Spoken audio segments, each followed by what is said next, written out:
جھڑتی مٹی، ملکہ مسعود مغل۔ دادی جان، سب خیریت ہے نا؟ سلیم نے دیواروں کا غور سے جائزہ لیتے ہوئے پوچھا۔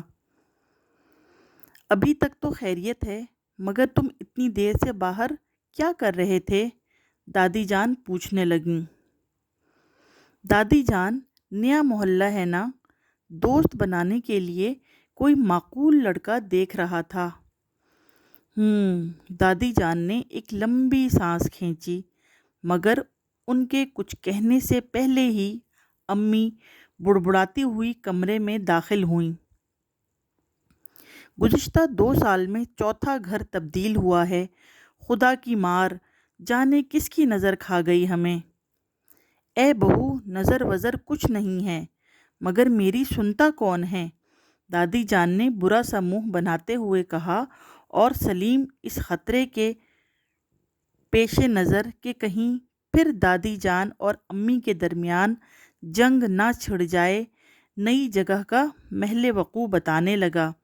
اس طرح وہ وقتی طور پر جنگ بندی کروانے میں کامیاب ہو گیا، لیکن وہ جیسے ہی خاموش ہوا، دادی جان نے پھر ایک نئی بات چھیڑ دی۔ سلیم بیٹا، آج کیا تاریخ ہے؟ مجھے بہت فکر ہے۔ پتہ تبدیل ہو جانے کی وجہ سے اگر اس مہینے انجم کے پیسے نہ آئے تو میرے خرچ کا کیا بنے گا؟ سلیم کو یوں محسوس ہوا کہ آج ہنگامہ ہو کر رہے گا۔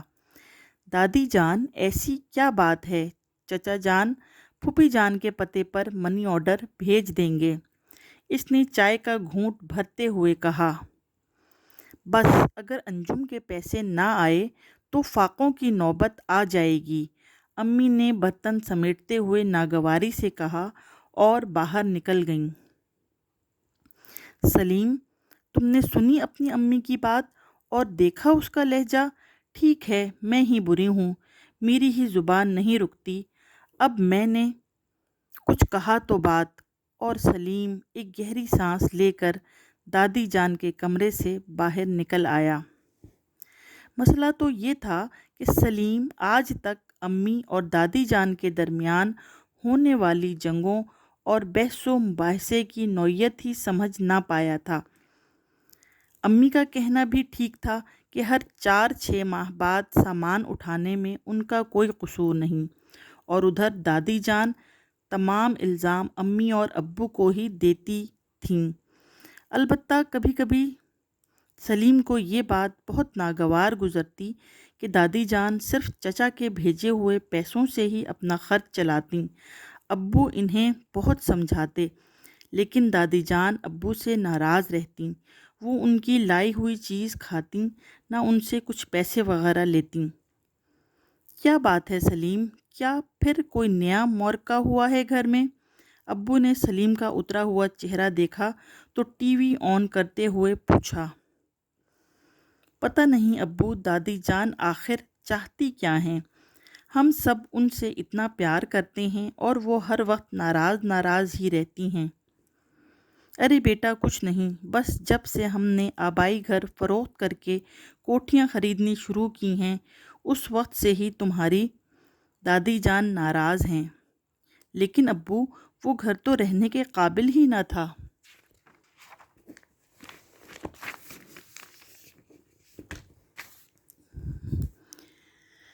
بیٹا، یہی بات تو ہم تمہاری دادی جان کو سمجھانے کی کوشش کرتے ہیں، مگر ان کی سمجھ میں کچھ نہیں آتا۔ اس پر قسمت بھی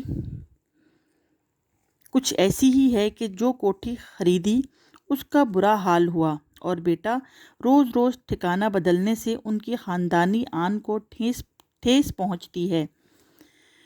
ان کا خیال ہے کہ اس طرح ہم خانہ بدوش لگیں گے۔ ابو، اب اس گھر کو تو کچھ نہیں ہوگا؟ سلیم نے فکر مند ہو کر دیواروں کی طرف دیکھتے ہوئے پوچھا۔ انشاءاللہ کچھ نہیں ہوگا، پراپرٹی ڈیلر نے مجھے ٹھیکیدار سے ملوایا ہے۔ دراصل یہ اس کا ذاتی مکان تھا اور بہت ہی اعلیٰ درجے کا مسالہ سامان عمارت جیسے ریت، سیمنٹ، اینٹیں اور گارا وغیرہ لگا ہے اس گھر میں۔ اب دیکھنا، ہماری امی جان یعنی تمہاری دادی جان کی تمام شکایات دور ہو جائیں گی۔ ابو نے کہا، ابو، اس سے پہلے جو ہم نے 2 کوٹھیاں خریدی تھیں ان کی پراپرٹی ڈیلرز بھی تو یہی کہتے تھے، لیکن سلیم تم بھی وہموں میں مبتلا ہو۔ امی نے سلیم کو چپ کراتے ہوئے کہا، وہ اس کے ابو کے لیے چائے بنا کر لائی تھیں۔ اس گھر کا بھی اللہ ہی حافظ ہے۔ ایک تو تمہاری دادی جان کے فرسودہ خیالات نے ہماری زندگی اجیرن کر دی ہے۔ بیگم خاموش رہو، اور تم سلیم بیٹے اپنا بستہ ٹھیک کرو، صبح اسکول بس آئے گی، میں نے ڈرائیور کو نیا پتہ دے دیا ہے۔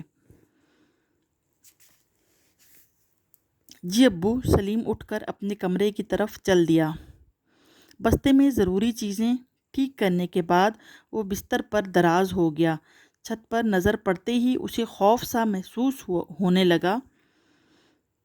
پچھلے گھروں کی طرح اس کا بھی پلستر وغیرہ جھڑنا شروع ہو گیا تو؟ اللہ نہ کرے، اس نے بے ساختہ کہا۔ کتنا مشکل ہوتا ہے، رات کو چھپاک سے مٹی آنکھوں میں، صبح اٹھو تو سارے قالین میز گندے، اور دیواروں سے بھی پلستر گرنے سے ان کا رنگ و روپ الگ خراب۔ اسے بے حد خوف محسوس ہونے لگا۔ حقیقت تو یہ تھی کہ سب ہی خوف زدہ تھے، لیکن بظاہر مطمئن نظر آنے کی کوشش کر رہے تھے۔ بس دادی جان ہی تھیں جو مطمئن بھی تھیں اور ناراض بھی۔ وہ اٹھ کر دادی جان کے کمرے میں چلا آیا۔ دادی جان، آپ کو ڈر تو نہیں لگ رہا؟ ڈر کیسا؟ بھائی ڈرے گا وہ جس کے دل میں چور ہوگا۔ ہاں بیٹا، کل اپنی پھپھو سے 1000 روپے لیتے آنا، کہنا جب چچا بھیجیں گے تو لوٹا دوں گی۔ دادی جان، آپ ابو سے پیسے کیوں نہیں لیتی؟ آپ ہمارے ساتھ کھانا کیوں نہیں کھاتی؟ اس نے جھنجھلاتے ہوئے پوچھا۔ بیٹا، یہ تیری سمجھ میں نہیں آئے گا، یہ بات تو تیرے باپ کی سمجھ میں بھی نہیں آ رہی۔ دیکھنا اس کوٹھی میں بھی گنتی کے دن ہیں۔ دادی جان ایسا مت کہیں۔ سلیم کی آنکھوں میں آنسو آ گئے۔ آپ ہر بار ایسا کہتی ہیں اور بار بار ہمیں مشکلات کا سامنا کرنا پڑتا ہے۔ میرے لال، دادی جان نے اسے گلے لگا لیا۔ میرے بچے، جو کچھ ہونے والا ہے مجھے پتا ہے۔ بیٹا، میری بات تمہارا باپ نہیں مانتا، اس کا خیال ہے کہ یہ مٹی جھڑنا سب یوں ہی ہے، اتفاقاً ہے، مجھے پتا ہے، مگر تم نہیں سمجھو گے۔ بیٹا جاؤ بیٹا، صبح تمہیں اسکول بھی جانا ہے۔ اور سلیم خاموشی سے اٹھ کھڑا ہوا۔ اس رات سے وہ اور بھی فکر مند رہنے لگا۔ اسے یوں لگتا تھا کہ دادی جان ٹھیک کہتی ہیں، اس گھر کی بھی مٹی جھڑنا شروع ہو جائے گی، لیکن کیوں؟ اسے اس بات کا جواب نہیں ملتا تھا۔ نئے گھر میں 3 ماہ خیریت سے گزر گئے، لیکن وقت گزرنے کے ساتھ ساتھ اس کی بے چینی بڑھتی جا رہی تھی۔ جیسے انتظار ہو مٹی جھڑنے کا۔ وہ ایسا نہیں چاہتا تھا، لیکن اسے یقین تھا کہ ایسا ہی ہوگا۔ پھر ایک دن صبح سویرے جب وہ اٹھا تو اسے پیروں کے نیچے خشک اور کھردری سی چیز محسوس ہوئی۔ اس نے چھت کی طرف دیکھا، سارے وسوسے اور شکوک یقین میں ڈھل چکے تھے۔ وہ دوڑتا ہوا دادی جان کے کمرے میں گیا۔ دادی جان کے کمرے کی دیوار کا پلستر بھی اکھڑ رہا تھا۔ اس لمحے سلیم کو یوں محسوس ہوا کہ یہ سب کچھ دادی جان نے کیا ہے۔ دادی جان، اب تو آپ خوش ہیں نا؟ وہ رو پڑا۔ دادی جان نے تسبیح ہاتھ سے نیچے رکھ دی۔ بیٹا، میں خوش نہیں ہوں، ادھر بیٹھ، میں تجھے وجہ بتاتی ہوں۔ مجھے معلوم ہے حرام اور رشوت کا یہ مال ہمیں کبھی راس نہیں آئے گا۔ پشت در پشت سے ہمیشہ ہم 2 وقت کی کھاتے آئے ہیں، مگر حلال کھاتے آئے ہیں۔ تیرا باپ وہ یتیموں کا خون چوستا ہے، بے سہاروں کی انگلیاں مروڑتا ہے، وہ سب سے رشوت لیتا ہے، حرام کھاتا ہے، اور مجھ سے کہتا ہے کہ میں بھی اس کے ساتھ حرام کھاؤں۔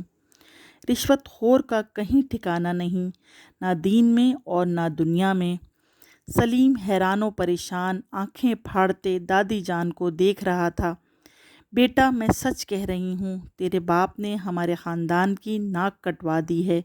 ہم مسلمان ہیں، ہماری رگوں میں حلال رچ بس گیا ہے، ہمیں حرام راس نہیں۔ لیکن تیرا باپ اور ماں کہتے ہیں کہ یہ فرسودہ خیالات ہیں، میں پاگل ہوں۔ بیٹا دوسروں کا حق مارنے والوں کو یہ مٹی بھی جگہ نہیں دیتی۔ وہ باقاعدہ رونے لگیں۔ امی جان، ابو کی بھررائی ہوئی آواز آئی۔ وہ دروازے میں کھڑے تھے۔ آپ ٹھیک کہتی ہیں امی جان، میں غلطی پر تھا۔ بری صحبت اور پیسے کی جھوٹی چمک نے میری آنکھوں پر پردہ ڈال دیا تھا۔ میں سب کچھ بھول گیا تھا، مگر میں آج سے توبہ کرتا ہوں۔ رشوت لوں گا اور نہ حرام کی کمائی کھاؤں گا۔ دادی جان کا چہرہ خوشی سے چمک اٹھا۔ انہوں نے اٹھ کر سلیم کے ابو کو گلے سے لگا لیا۔ بیٹے، اللہ تمہارے گھر میں خوب برکت دے۔ دادی جان نے ان کے سر پر ہاتھ پھیرتے ہوئے کہا۔ اگلے دن دادی جان، سلیم اور امی نے مل کر گھر کا بجٹ بنایا، جس میں فالتو اخراجات ختم کر دیے۔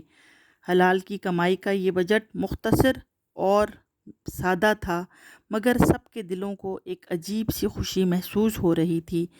دادی جان، مٹی جھڑنا بند ہو گئی ہے، سلیم نے خوشی اور حیرت سے دیوار چھوتے ہوئے کہا۔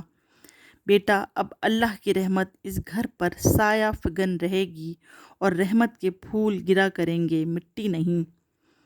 دادی جان کے چہرے پر نور چھایا ہوا تھا۔